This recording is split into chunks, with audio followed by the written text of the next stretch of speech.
Omukoro gwo kuzikiro ky'ensiyone ky'okunaaba omungaro ogw'ihanga lyona gutandikire na bandi obw'abebembezi ba district ya MBARARA barukwemurka omu tawuni ya Bwizibwera.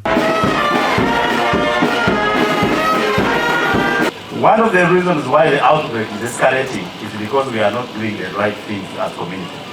Okay? And WASH now is a pillar under prevention of Ebola and other outbreaks.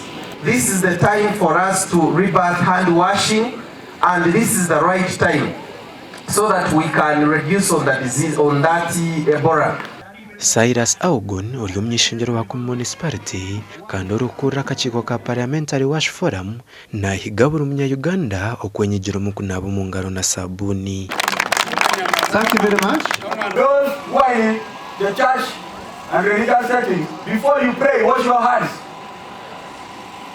For those who are in the kitchen, before you cook, wash your hands. Ndwara okwerinda nkezo zenyine zitukugamba ezikuletwa oburofa zirwani nyingi munonga so mwana mubasa kuzerinda muzerinde endwara nyingi nizija oburofa. Ministry ya Water and Environment okuchuzinga MBARARA kugira ngo mukore sensitization omu bantu bamanye omugasho gw'okunaaba omungaro na n'okunaabisa sabuni ni kikuru munonga.